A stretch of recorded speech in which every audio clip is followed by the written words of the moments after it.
ngo ni nk'amashyaka abamo nyine yenda ishyaka ry'abayezuwiti, ry'ababarinabite. Nyine ibyo bintu bisobanuye iki mbere y'uko duhita twinjira noneho ku bindi, kugira ngo wenda bamenye ngo abayezuwiti, hari n'abavuga ngo abayezuwiti ngo nibo bashinze ngo iliminati tujya twumva, ngo ubwo ngubwo kuko wavuze ko ari umuyezuwiti, hari abantu baraza kuvuga muri komantere iti babandi tuzaniye wa muntu uri mu bashinze iliminati. Yego. Okay, urakoze kubaza icyo kibazo. Ni ikibazo cyiza, abantu benshi ntabwo babyumva. Mm, Urabona kiliziya ni imwe, ariko kiliziya ni nini, mm, ikindi ifite amateka maremare cyane. mm, Noneho ukuntu za kongregasiyo muri kiliziya zivuka, akenshi zivuka zije gusubiza ibibazo bitandukanye biba byabayeho mu gihe runaka cyangwa ahantu runaka. Nanone urabona kiliziya ukuntu igenda ibaho, tumaze imyaka 2000 irenga turiho nka kiliziya. Roho Mutagatifu afite ukuntu agenda avuga mu buryo butandukanye uko ibihe bigenda bikurikirana. Niyo yego. mpamvu usanga nk'abadominikani baravutse uko hari ikibazo cyo kujya kwigisha abantu. Niyo mpamvu babita ngo c'est l'ordre de prêcheurs, abantu Mm, bigisha abandi kujya gupresha, kujya gutanga za homeri. Burya niko mm, kazi k'abadominikani, kujya mu mm, mihanda no mu masoko n'aho hose bagenda bakigisha. Icyo mm, gihe bavutse kuko mu kinyejana cya 11 mu Burayi babonaga ari ikintu cyihutirwa. Niho mm, barasenga, roho mutagatifu ajya muri Saint Dominique, Dominique atangiza uwo muryango.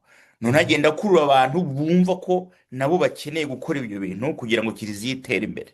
mm, Mbere yaho hari harabaye abafransisikani, mm, mbere yaho hari harabaye abamonaki, ababenedikita n'abandi bose bagiye mm, bavuga kubera impamvu zitandukanye. N'abayezuwiti rero bagiye baza n'abarogasiyoniste mu bihe bitandukanye kugira ngo basubize ku bibazo byabaga biriho icyo gihe bitandukanye. Muri mm, kiliziya tubyita ngo ni karisime. Ni mm, ukuvuga ngo iyo abantu bari guhitamo, tuvuge nk'umwana w'umunyarwanda wifuza kwinjira mu bihaye Imana, mm, aravuga ati karisime y'abayezuwiti ndumva ariyo inkuruye. mm, Karisime y'abadominikani ndumva ariyo inkuruye. mm, Karisime y'abarogasiyoniste bazwiho gusengera za vocation, kuziteza imbere uko babishoboye kose. Umuntu akavuga ati ibi ndumva ari byo binkurura. mm, Abayezuwiti bo bazwiho kwigisha, ni abarimu muri za universite, ni abarimu de maître spirituel, bagira amasantere spirituel bigisha abantu ibijyanye n'ubuzima bwa roho, ugakora imyitozo ya roho ukabana nayo mu buzima bwa buri munsi, gukora accompagnement spirituel n'ibindi nk'ibyo. mm, Urumva rero umuntu agenda ajya mu byo yumva bimwatira, ariko akanabisengera ku buryo avuga ati ibi ndumva ari byo Nyagasani ariko mpamagarira kubamo. mm, Bitanavuze yuko hari umuntu winjira mu bihaye Imana avuga ati jyewe I'm ready for anything, mm, icyo ari cyo cyose njye ndumva ashaka gukorera Imana, nibanyigishe ubu buryo ubwo ari bwo genda afata ubwo. Nabo mm, baba, kuko hari igihe winjira uvuga ati gende indifférent, munyigishe numva mbikunze nzakubona, niba ntabikunze nzikendera. Nuko bigenda. Noneho mm, iyo ni imiryango y'abihaye Imana. Hakaba no n'abadiyoseza. mm, Abadiyoseze bo ni abapadiri bwite ba diyoseze. Ni ukuvuga ngo buri musenyeri ushinzwe diyoseze agira abapadiri be bwite ba diyoseze, mm, batari mu miryango y'abihaye Imana. Kuko imiryango y'abihaye Imana akenshi baba ari abamisiyoneri. Ni ukuvuga mm. ngo njyewe nubwo ndi umuyezuwiti w'umunyarwanda ntibivuze ko ngomba gukorera mu Rwanda igihe cyose.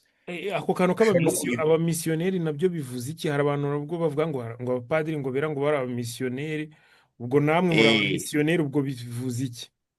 abamisiyoneri uvuga ngo winjira mu muryango, ariko ukaba ushobora gukorera ahantu hose umuryango uzifuza kukohereza. Ukaba Ariko ushobora burya kujya muri umudiyoseze misiyo, yego yego. tugenda. Ariko burya umudiyoseze nawe ashatse yajya muri misiyo, nabo barabikora, ariko nta tegeko ribimushyiraho.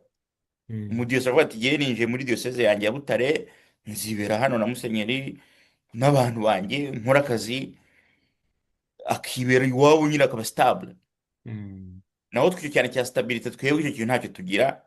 N'uwakishyiramo bashobora kukimukuramo, si ukuvuga ati no wikwiyetabulisa mu Rwanda cyane kuko ejo nzakujyana ahandi. mm, Ariko umudiyoseze ashobora kwiyetabulisa iwabo, avuga ati ushobora no mm, guhinga akorora n'inka bikaba ibye akabikora, kandi agakora n'umurimo w'Imana. mm, Ariko ugiye burya niba nk'umunyarwanda amaye nk'inka, mm. mu by'ukuri ntabwo iba ari iyanjye, ihita iba iya congregation, kuko nta na rimwe mba nzahaba ngo nyiteho. Niba Ndabyumva. umpaye inka nzahita nyohereza mu novisi y'Icyangugu cyangwa se nyihe ahandi hantu bashaka, ariko izaba iy'ikigo kuko njye sinshobora gutunga ikintu kubera ko mpora ngenda. Ariko Mhm. iyo diyoseze umuhaye ikintu cye kiba ari icye, akoresha icyo ashaka, kigumira aho ngaho. Mhm. ubwo aho ngaho nari nzanyemo n'ibintu by'amave dukora. Iyo uri umumisiyoneri ukora amave atuma Justin mugira iyo liberite yo kugenda, ariko Mhm. umudiyoseze ntabwo ayo mave yayakora, nta nubwo yategetse. Mu masezerano mugira ubwo turacyari muri introduction, ibyo ni Mm. ibibazo bantumye nzakubaza. Hari donc abarorigiye mwebwe niko watubwiye mugira Eh, mu masezerano mugira harimo icyo bita chasteté. aha. Chasteté mu kinyarwanda bavuga ko ari nk'ubumanzi Ubumanzi. cyangwa kuba Eh, uri isugi yenda ku babikira. ni ubumanzi. Ibyo kuba isugi byo ni ikindi kintu.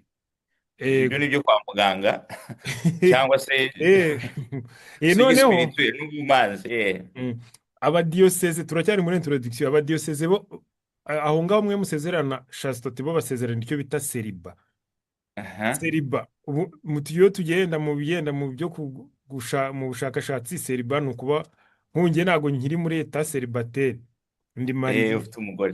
mfite Mm. umugore, ariko ntabwo mbere y'uko mushaka wasanga nta rindi shaste, ariko Aha.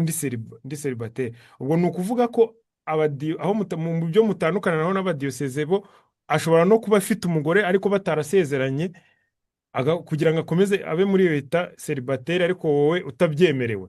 Hari abantumye ngo Bon, nzabikubaze. navuga yuko mu by'ukuri abapadiri bose bo muri kiliziya gatolika aho bava bakagera, Mm, bose basezerana seriba. mm, kuvuga ngo uri umupadiri wa kiliziya gatolika ikoresha tradisiyo y'abaromani, kuko mm, tujyana n'andi matradisiyo menshi muri kiliziya aho mm, abapadiri bagira abagore, mm, ariko ikomeye muri kiliziya ni iyo ngiyo y'abaromani, ita abantu batagira abagore kuva mu kinyejana cya 12. Aho mm, rero abapadiri bose bava bakagera, yaba umuhoriji yaba umudiyoseze, bose mm, seriba ni ukuvuga ngo ni mu rwego rw'amategeko eta civile yawe, mm, ntabwo ugomba kugira umugore. mm, Umudiyoseze ntagomba kugira umugore, mm, ndetse n'umurorije ntagomba kugira umugore. mm, Noneho iyo bigeze muri chastete, love de chastete yo, ubu ni ukuvuga ngo ikora ku mubiri wawe, igakora ku mutima wawe, igakora mu mico yawe n'ibindi bitandukanye. mm, Ntabwo chastete ari sexe gusa, abantu bahita bumva ko ujyanye wenda n'ibijyanye na sexe, mm, birenze ibyo ngibyo. Ni mm, ukuvuga ngo chastete, twebwe mu bihaye Imana dutegetswe kubana n'abandi. Umudiyoseze burya nta tegeko rimutegeka kubana n'abantu.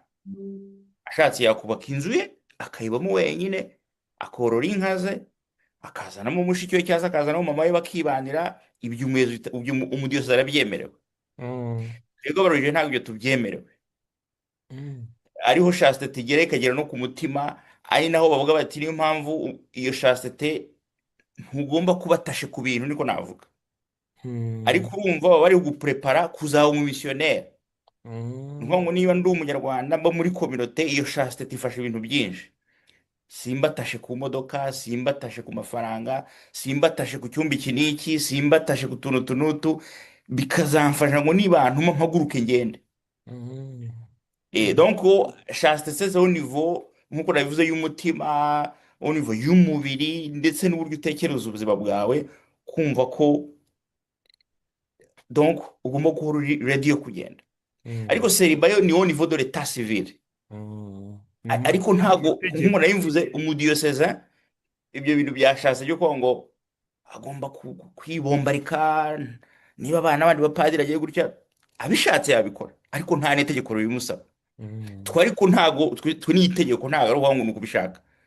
Umuyezuwiti udashaka kubana n'abandi bayezuwiti muri kominote ngo abeho muri ubwo buryo bwo navuga kwibombarika mu kinyarwanda, kubanira abandi neza, kugira gutya, ubwo uvamo ukigira muri diyoseze, Mm, ukishakira liberite yawe irenze iyo ngiyo. mm, Donc chastete ntago irangirira gusa kuri sexe, kuko no muri seriba la chastete nayo irimo, iri implicite.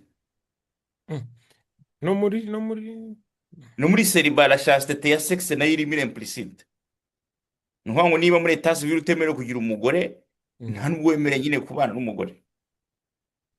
Nari ngize ngo ushobora guhura nawe ariko nyine ntimusezerane, none Oya, ntabwo ntimusezerane ibyo byemewe. gukomeza Ni ukuvuga ngo kugumana. muri seriba la chastete nayo iri implicite nubwo batayisezerana. Mm, bagasezerana celibat au niveau de l'état civil. mm, Ariko twe tugira cyane cyane ibi bya chasseté, ariko nakubwiye ko akenshi c'est attaché à notre manière de vivre, uburyo bwacu bwo kubaho, mm, ugomba kubanira neza buri muntu wese ugomba kubana. yego.